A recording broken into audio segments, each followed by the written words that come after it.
Hello friend, my name Wasim Mansoori and today we are look payroll software how to maintain in Tele ERP.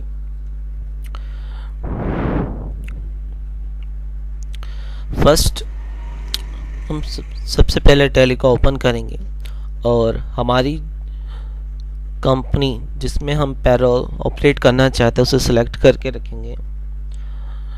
Payroll option को activate करने के लिए F11 press करेंगे।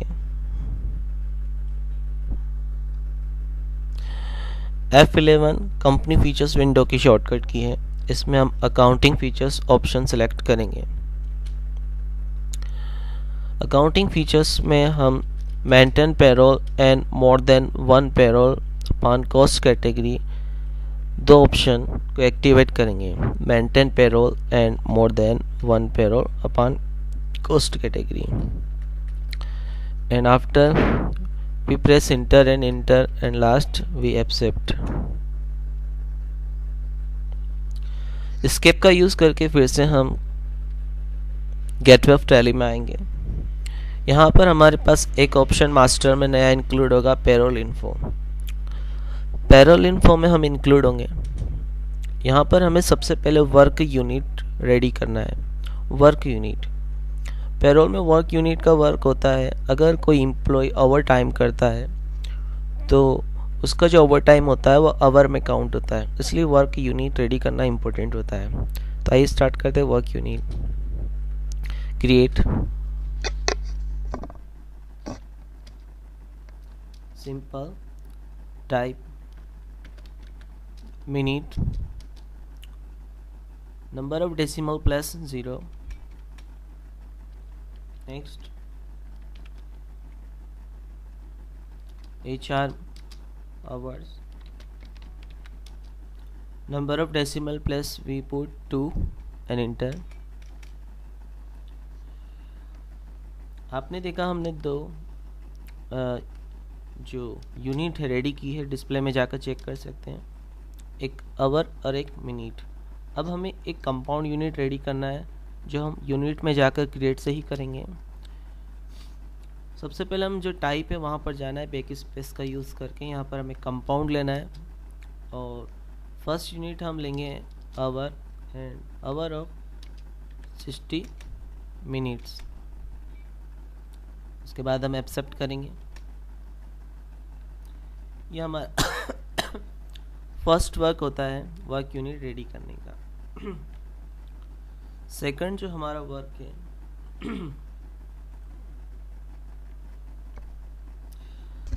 Next है attendance type ready करेंगे।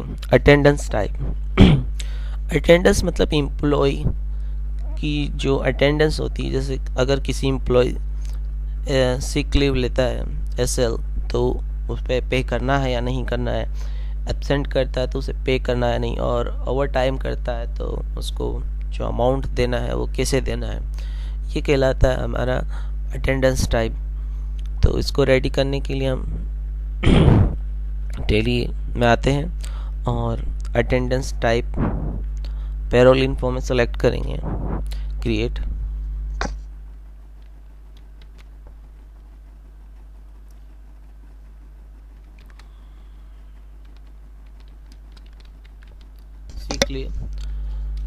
Sick leave under primary. Attendance type में leave with option हम select करेंगे।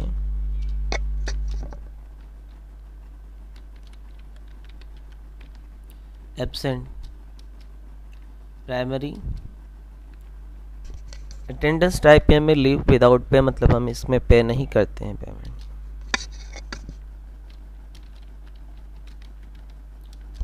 Next over time.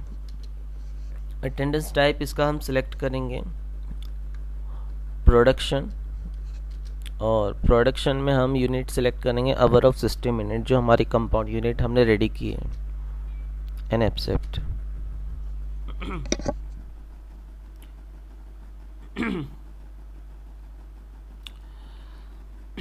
अगला वर्क होता है हमारा पे हेड तैयार करने का। पे हेड आपने देखा होगा, किसी भी एम्प्लॉय की salary, basic, DA, HRA, NTA सब मिलाकर रेडी होती है, ये पे हेड कहलाते हैं। तो आइए हम भी पे हेड तैयार करते हैं। टैली में आते हैं।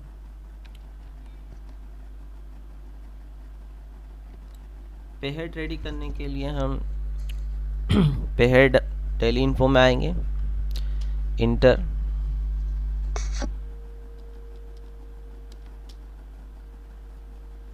सबसे पहले लिखेंगे बेसिक। बेसिक जो होती है अर्निंग फॉर एम्प्लॉय होती है, इनकम, ठीक है। इनकम ये एक्चुअल में होती है फिक्स, और अंडर ये होती है इनडायरेक्ट एक्सपेंस में आएगी। और effect net salary, yes, name appear in pay slip में बेसिक के नाम से बताना है। ग्रेजुएटी का उपयोग बेसिक और डीए पे किया जाता है अगर ग्रेजुएटी आपके यहाँ पर लागू है तो।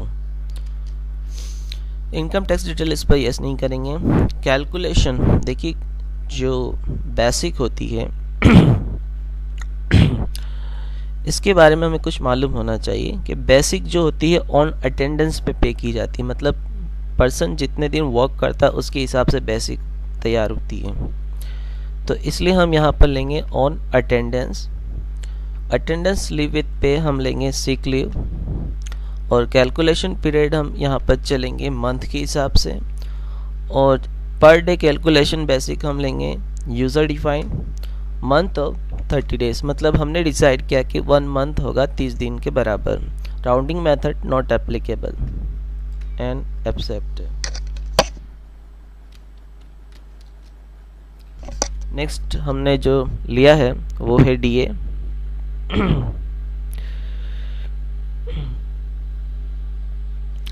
DA means DNS allowance.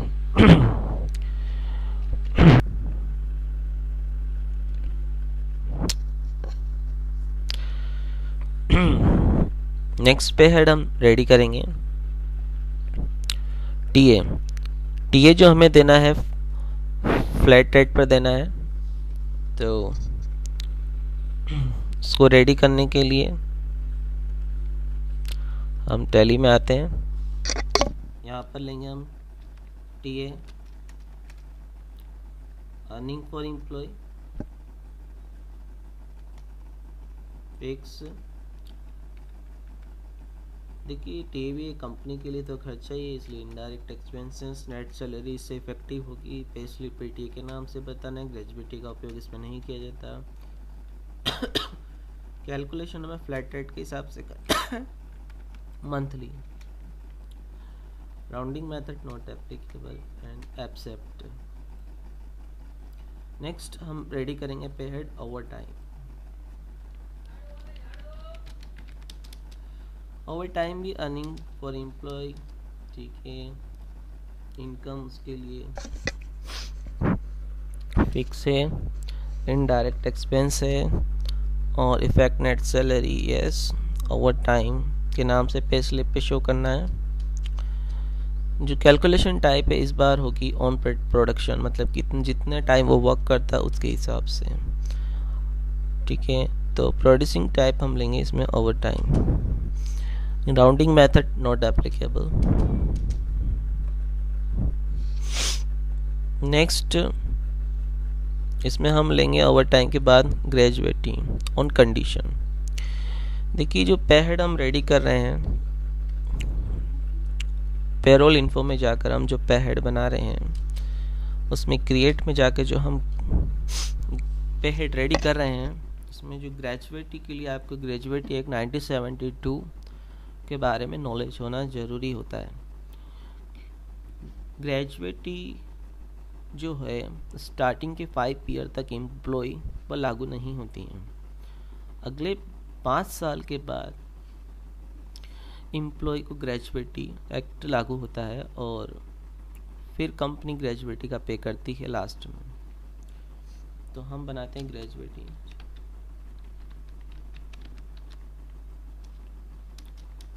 Gratuity जो है पे हेड टाइप है, और इसमें हम लेंगे direct gratuity earning for employ की जगह हम लेंगे gratuity. Gratuity day of month जो होता है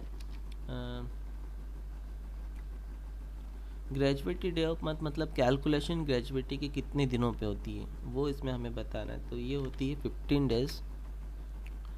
और 1 to 60 मतलब 1 से 60 महीने तक ग्रेजुएटी नहीं दी जाती है। और 61 मतलब 61 मंथ है, 5 ईयर आफ्टर। ठीक है, ग्रेजुएटी कैलकुलेशन पर ईयर एक मिनट सॉरी, हम यहाँ पर लेंगे 30 gratuity day of month and यहाँ पर लेंगे 15 मतलब कैलकुलेशन जो होगी ग्रेजुएटी की 15 दिन के बराबर होगी।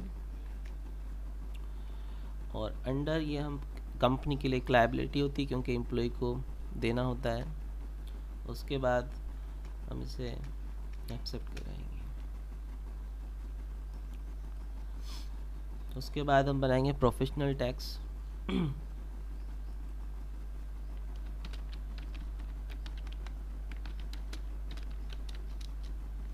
प्रोफेशनल टैक्स एक तरह का टैक्स है, ये एम्प्लॉय स्टैट्यूटरी डिडक्शन में लिया जाएगा। और स्टैट्यूटरी पे हेड में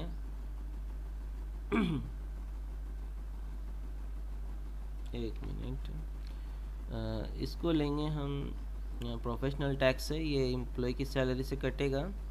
तो इसमें हम ले लेते हैं डिडक्शन फॉर्म एम्प्लॉय। और ये जो है एक मिनट,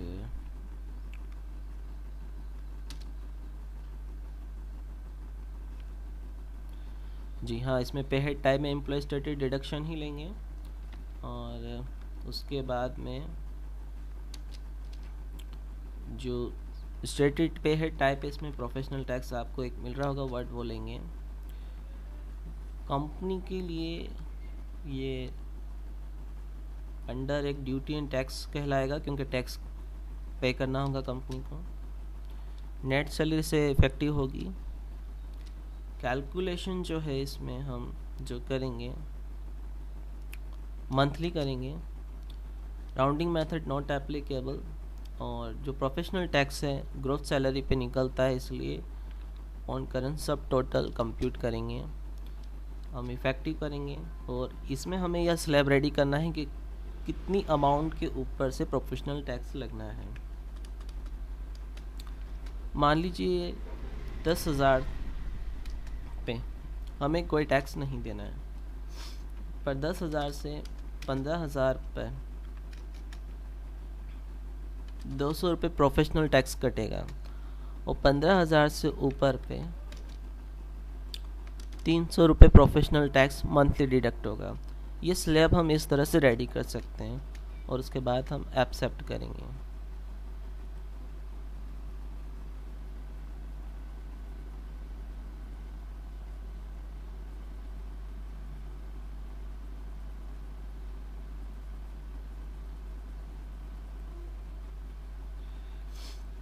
लास्ट जो हम ये हमने सब बना दिए हैं। एक हमें बनाना है पीएफ का प्रोविडेंट फंड के नाम से।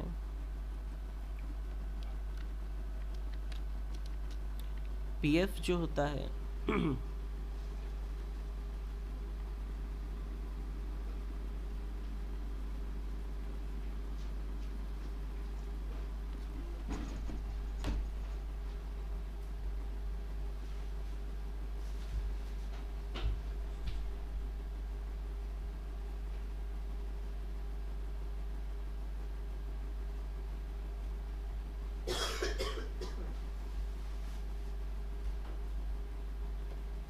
हाँ फ्रेंड, जो मैं बात कर रहा था पीएफ के बारे में, तो पीएफ जो होता है एक तरह से कंपनी की लायबिलिटी होती है कि उससे कंपनी को पे करें, इसलिए हम इसमें लेंगे डिडक्शन फ्रॉम एम्प्लॉय।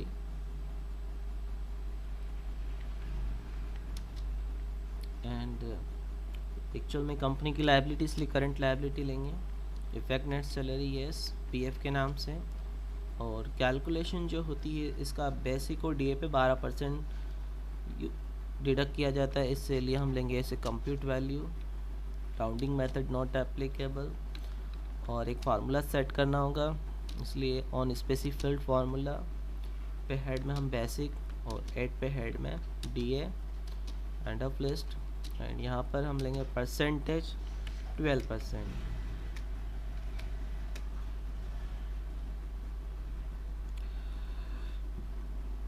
तो इस तरह से हम पे हेड को रेडी करते हैं। आज आपने टैली ERP में पेरोल में देखा है कि किस तरह से हमने वर्क यूनिट को रेडी किया है और किस तरह से हमने अटेंडेंस टाइप को रेडी किया है और किस तरह से हमने पे हेड रेडी किया है। नेक्स्ट पेरोल पार्ट 2 में हम देखेंगे कि किस तरह से एम्प्लॉय ग्रुप, एम्प्लॉय और कैटेगरी रेडी की जाती है और किस तरह से उसमें वाउचर एंट्री पास की जाती है। Thank you for watching payroll accounting in tally ERP।